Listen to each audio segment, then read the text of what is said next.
नमस्कार। मैं कमलेश कबीर आपका एक बार फिर स्वागत करता हूं इस नए एपिसोड में।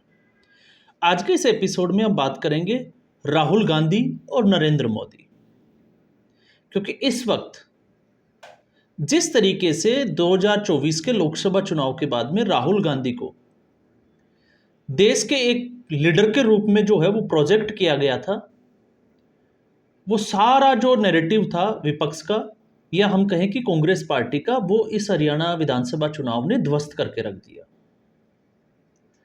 तो बड़ी बात तो ये जो अभी सुर्खियों में है कि राहुल गांधी और कांग्रेस पार्टी, क्योंकि किसी भी देश में अगर हम विपक्ष की बात करें तो विपक्ष जो है वो सत्ता पक्ष की तरह ही मजबूत होना बहुत जरूरी है। लेकिन राहुल गांधी की अगर हम बात करें तो राहुल गांधी, जिसमें हम कहें कि 55 और 55, इन दोनों में राहुल गांधी और कांग्रेस पार्टी दोनों को फर्क समझना होगा। देश की जनता किन मुद्दों के साथ चलेगी, किन मुद्दों के साथ खड़ी होगी और किन मुद्दों के खिलाफ चली जाएगी। कुछ समय के लिए हम जनता को बरगला सकते हैं, नैरेटिव तैयार कर सकते हैं, लेकिन ज्यादा लंबे समय तक उस नैरेटिव में हम कामयाब नहीं हो सकते। ऐसा कुछ जो है वो हमने राजनीति में देखा है। और उससे भी बड़ी बात, इस देश की एक सबसे बड़ी जो समस्या थी, चाहे वो नरेंद्र मोदी की समस्या हो चाहे भारत देश की समस्या हो, उस समस्या का समाधान जो है वो हरियाणा की जनता ने निकाल दिया। अब आप सोचोगे कि ऐसी कौन सी समस्या आ गई जिसका समाधान जो है वो हरियाणा की जनता ने निकाला। तो सबसे बड़ी समस्या थी, आपने देखा होगा 2024 के लोकसभा चुनाव परिणाम के बाद में विपक्ष एक नैरेटिव तैयार कर रहा था कि प्रधानमंत्री नरेंद्र मोदी के कंधे झुक गए हैं। और राहुल गांधी ने तो आपको स्टेटमेंट भी देखा होगा कि उनका सीना जो है वो 32 या 34 जो है उसकी साइज हो गई है। पहले वो गुब्बारा जो था वो फट के और पिचक गया है। इस तरह के स्टेटमेंट जो है वो आपने देखे होंगे। और 2024 के लोकसभा चुनाव के परिणाम के बाद में जो भी राष्ट्रवादी पत्रकार थे और देश के कुछ लोग जो राजनीतिक विश्लेषक थे, वो एक चिंता जाहिर करने लग गए थे कि प्रधानमंत्री नरेंद्र मोदी चुप क्यों है। कहीं उनकी जो ये चुप्पी है वो देश के ऊपर भारी ना पड़ जाए। अब वो चुप्पी कौन सी, हम उसकी भी बात करें तो आपने देखा होगा, सबसे पहले देश को संविधान बदल जाएगा एक नैरेटिव तैयार किया गया। और नैरेटिव उस पार्टी का एक जो है वो लीडर जो है वो तैयार कर रहा है, जिसको संविधान बदलने का सबसे ज्यादा अगर किसी पार्टी को क्रेडिट जाता है तो वो कांग्रेस पार्टी को जाता है। हमने एक वीडियो में बात भी की थी कि किस तरीके से 1976 में इमरजेंसी लगाकर इंदिरा गांधी ने उस वक्त जो है वो प्रिम्बल में, संविधान का जो प्रिम्बल था उसमें सेकुलर और दूसरा सोशलिस्ट वर्ड जो है वो कैसे ऐड कर दिया था। लेकिन नैरेटिव तैयार करना था, जब भारतीय जनता पार्टी ने 400 पार का नारा दिया तो उसके खिलाफ उसका तोड़ निकाला। लोगों में डर का एक माहौल पैदा किया गया कि अगर भारतीय जनता पार्टी को इतनी सीटें मिलेगी तो उसका साइड इफेक्ट ये वाला होने वाला है। दूसरा, जातिगत जनगणना की बात की गई। लोगों से जहां भी, चाहे वो भारत जोड़ो न्याय यात्रा हो या न्याय यात्रा हो, उसमें लोगों से जाति पूछी गई। लेकिन जब सदन के अंदर आपने देखा होगा अनुराग ठाकुर ने राहुल गांधी से जाति क्या पूछी, पूरे विपक्ष को जैसे आग लग गई हो। इसके अलावा आज से 1 महीने पहले की अगर हम बात करें, आपको पता होगा 8 से 10 तारीख तक राहुल गांधी का अमेरिका का दौरा था। वर्जीनिया, आई थिंक वर्जीनिया गए थे। और वहां पे जो सेम पित्रोदा के साथ उनकी जो मीटिंग थी, ओवरसीज कांग्रेस का एक मंच था, और उसमें जिस तरीके से राहुल गांधी ने, क्योंकि इससे पहले भी ऐसी हरकतें वो करते आए हैं, और जिस तरीके से उन्होंने सिखों को लेके और देश को तोड़ने जैसी बातें करी, तो उसके बाद में नरेंद्र मोदी की चुप्पी से लोगों में एक संशय पैदा हुआ कि वाकई में कहीं ये 2024 की जो सरकार है उससे प्रधानमंत्री नरेंद्र मोदी कमजोर तो नहीं हो गए। और बीजेपी के खिलाफ आप देखो कि बीजेपी के जो प्रशंसक लोग थे वो भी बीजेपी के खिलाफ बातें करने लग गए। और उसके बाद में 17 तारीख को जब प्रधानमंत्री नरेंद्र मोदी का जन्मदिन था, और उस वक्त वो शायद आई थिंक आसाम थे, उस दिन आप देखोगे तो उनका स्टेटमेंट, और उन्होंने कहा था, गुजरात भी गए थे वो, और उन्होंने कहा था कि वो ये उनके खिलाफ जो है वो मजाक उड़ाया जा रहा है, उनका मजाक बनाया जा रहा है, देश को तोड़ने की बात की जा रही है, लेकिन मैं चुपचाप सुन रहा हूं। और उन्होंने ये भी कहा था कि ये जो लोग देश को तोड़ने की बात कर रहे हैं, ये जो इकोसिस्टम काम कर रहा है, मैं इसको छोड़ूंगा नहीं। तो ये साफ संकेत था कि नरेंद्र मोदी कुछ ऐसा करने वाले हैं कि इस नैरेटिव को कुछ ही पलों में जो है वो ध्वस्त कर देंगे। अब इसके बाद के आगे की अगर हम कहानी देखें तो हरियाणा का चुनाव बड़ा एक महत्वपूर्ण जो है वो पड़ाव पे आ गया था, जिस पे नरेंद्र मोदी की दाव साख पे लगी हुई थी, और एक माहौल बनाया गया, क्योंकि कांग्रेस पार्टी को ये लगा कि हरियाणा का जो विधानसभा चुनाव है वो भारतीय जनता पार्टी हारेगी, और उससे एक माहौल तैयार किया जाएगा कि नरेंद्र मोदी जो है वो कमजोर है। और भारतीय जनता पार्टी के हरियाणा में हारने के 3 बड़े कारण भी थे कांग्रेस पार्टी के पास। एक, जवानों का मुद्दा जो कांग्रेस पार्टी ने बनाने की कोशिश की, दूसरा किसानों का मुद्दा, और तीसरे की अगर हम बात करें तो आपको पता होगा, जवान, किसान और पहलवान। और जिस तरीके से विनेश फोगाट ने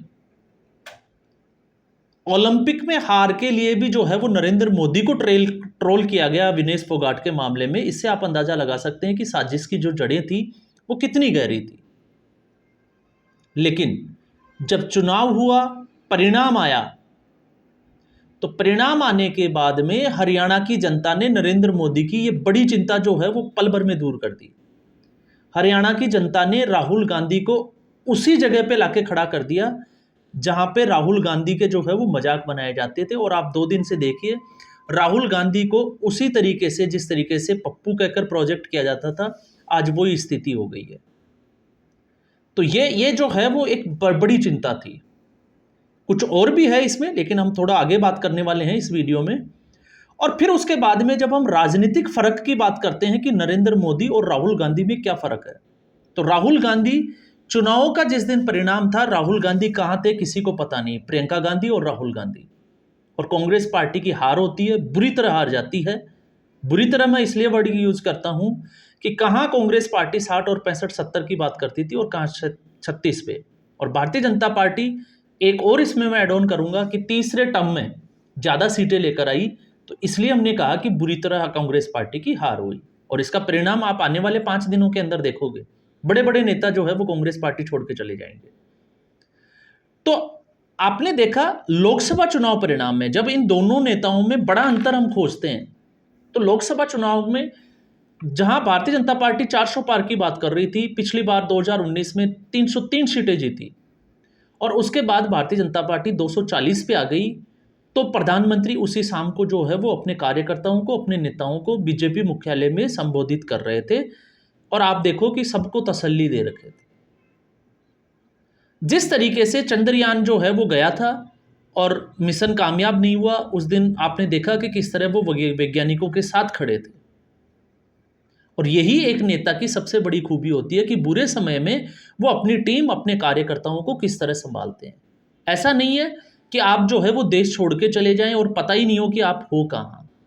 कांग्रेस पार्टी की हार होती है और राहुल गांधी का ट्वीट आता है 24 घंटे के बाद, और वही प्रधानमंत्री नरेंद्र मोदी हरियाणा में जब जीत मिली, तो आपने देखा कि शाम को 7 बजे वहीं बीजेपी मुख्यालय में वो खड़े थे, अपने कार्यकर्ताओं को, अपने नेताओं को संबोधित कर रहे थे। यह है मूल अंतर राहुल गांधी की राजनीति में और नरेंद्र मोदी की राजनीति में। और बड़े बड़े नेता जो है वो इस फेर में आके फंस जाते हैं। चुनाव में 1 महीने मेहनत करते हैं, अब उनको ऐसी कौन सी थकान होती है कि वो उस थकान के बाद जो है वो विदेश का दौरा करते हैं, वहाँ टाइम स्पेंड करते हैं और फिर वो थकान मिटा के आते हैं। जबकि नरेंद्र मोदी के बारे में ऐसा आपने जो है वो कभी भी नहीं सुना होगा। अब इस मूल अंतर के बाद में जब हम बात करें कि इस मूल अंतर के बाद में, तो आपको समझ में आ गया होगा कि राहुल गांधी 55 और 55 इन 2 फेर से जो है वो अभी तक बाहर नहीं निकल पा रहे हैं, और कांग्रेस पार्टी को अगर कांग्रेस पार्टी को बचाना है और उसको आने वाले समय में कुछ अच्छा करना है तो राहुल गांधी या गांधी परिवार के फेर से बाहर निकलना पड़ेगा, उससे बाहर निकलकर कुछ बोल्ड डिसीजन लेने पड़ेंगे। और अगर ऐसा नहीं हुआ तो फिर कांग्रेस पार्टी का यही हाल होने वाला है। और ये कांग्रेस पार्टी के लिए नहीं, इस देश के भविष्य के लिए भी एक चिंताजनक बात है, एक खतरा है। अब हम बात करते हैं कैसे। जैसे हम बात करें कि नरेंद्र मोदी के खिलाफ जिस तरीके की रणनीति बनाई थी, देश तोड़ने तक की रणनीति पे चले गए थे, इसका एक बड़ा उदाहरण था किसान आंदोलन।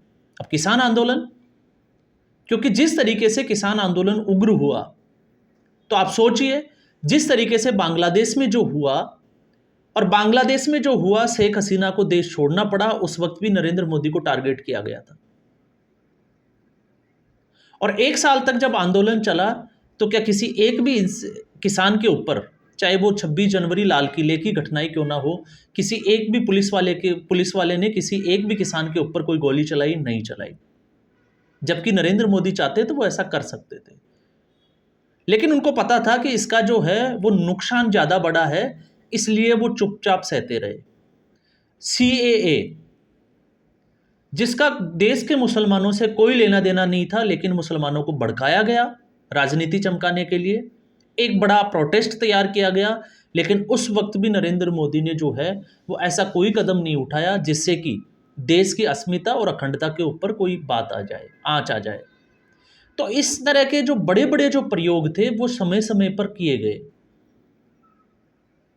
और अगर कोई किसी दूसरे देश में होता तो हो सकता था कि ऐसा कुछ होने की पूरी संभावना थी। तो राहुल गांधी का कोई भी कार्ड जो है वो हरियाणा की जनता ने चलने नहीं दिया, और हरियाणा की जनता ने साफ तौर से मैसेज दिया कि वो ना जातियों में बंटने वाले हैं और ना इस तरीके के तुष्टीकरण में फंसने वाले हैं। वो सिर्फ और सिर्फ देश के बारे में सोचते हैं, इसलिए उन्होंने देश को लेकर जो है वो वोट किया, और उसका फायदा सीधे तौर से भारतीय जनता पार्टी को हुआ। दूसरा, आपने देखा कश्मीर का चुनाव। कश्मीर के चुनाव में कांग्रेस पार्टी को कितनी सीटें मिली आप अंदाजा लगा सकते हैं। और बीजेपी को अकेली को 29 सीटें मिली, लेकिन राहुल गांधी ट्वीट करके कहते हैं कि उनकी जो है वो जीत हुई है। तो कश्मीर में जीत हुई है नेशनल कॉन्फ्रेंस की। और नेशनल कॉन्फ्रेंस, क्योंकि ये तो पहले से तय था कि मुस्लिम समुदाय जो है वो भारतीय जनता पार्टी और नरेंद्र मोदी को वोट नहीं करता है। और यही एक वजह थी, साफ तौर से दिख रहा था, क्योंकि कश्मीर वैली में जो है मुस्लिम बाहुल्य हैं और वहाँ पे फारूक अब्दुल्ला का जो है वो प्रभाव भी है। लेकिन बीजेपी ने वहाँ पे भी साबित कर दिया, क्योंकि अगर वोट का अंतर आप देखोगे तो भारतीय जनता पार्टी को लगभग 14 लाख से ऊपर वोट मिले हैं और कांग्रेस पार्टी को सिर्फ 6 लाख वोट मिले हैं, जो जबकि वो देश की सबसे पुरानी पार्टी है। तो राहुल गांधी और कांग्रेस पार्टी इस विधानसभा चुनाव में बिल्कुल एक्सपोज होकर रह गई है। और अब इसका सीधा असर, जहां ये महाराष्ट्र की बात करते थे, अब सबसे बड़ा सवाल है कि राहुल गांधी कांग्रेस के लीडर बन के रह गए, जबकि वो देश का लीडर बनने की सोच रहे थे, क्योंकि कोई भी अपोजिशन पार्टी अब उनके साथ खड़ी नहीं है। और उनकी रणनीति के ऊपर आपने देखा जिस तरीके से सांसद प्रियंका चतुर्वेदी जो शिवसेना उद्धव ठाकरे गुट की है, उसके बाद संजय राउत, उसके बाद में जो है वो बाकी के जितने भी जो अलायंस के पार्टनर थे, उन्होंने साफ तौर से संकेत दे दिया कि राहुल गांधी को और कांग्रेस पार्टी को अब अपनी जो रणनीति है उस पर विचार करना चाहिए।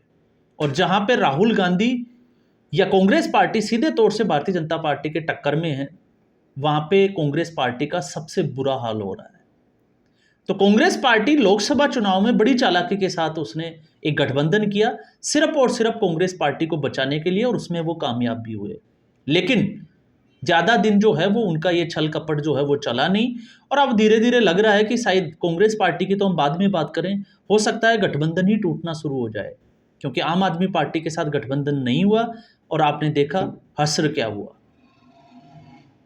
तो इस तरह की राजनीति, अब कांग्रेस पार्टी इसको कितनी गंभीरता से लेगी ये कांग्रेस पार्टी का विषय है, लेकिन लगता है कि कांग्रेस पार्टी को इसको गंभीरता से लेना चाहिए और राहुल गांधी को भी देश के मुद्दों पे बात करनी चाहिए। प्रधानमंत्री नरेंद्र मोदी को टारगेट करने के बजाय आपको यह बताना पड़ेगा कि आपका विजन क्या है। और जब तक आप विजन नहीं बताओगे, प्रधानमंत्री नरेंद्र मोदी को नीचा दिखाओगे या देश को जो है वो तोड़ने की बात करोगे, जातियों को बांटने की बात करोगे, तो आप मान के चलिए कि कांग्रेस पार्टी का यही असर होने वाला है। इसलिए मैं फिर आपको हमेशा आपने देखा, मैं बार बार कहता हूं कि कांग्रेस पार्टी जो प्रबुद्ध नेताओं की एक पार्टी थी, गुलाम नबी आज़ाद, प्रणब मुखर्जी, पी चिदम्बरम, और आज उस पार्टी की जो है वो हालत क्या है। और उसकी बड़ी वजह यही है क्योंकि कांग्रेस पार्टी को सिर्फ और सिर्फ कांग्रेस पार्टी ही हरा सकती है, और इसके पीछे का बड़ा कारण है सिर्फ और सिर्फ राहुल गांधी का प्रधानमंत्री बनने का सपना और कांग्रेस पार्टी का गांधी परिवार की चमचागिरी करने का सपना। तो आज के एपिसोड में बस इतना ही। उम्मीद करूंगा ये वीडियो एपिसोड आपको पसंद आया होगा। वीडियो को लाइक करें, शेयर करें, चैनल जरूर सब्सक्राइब करें। धन्यवाद।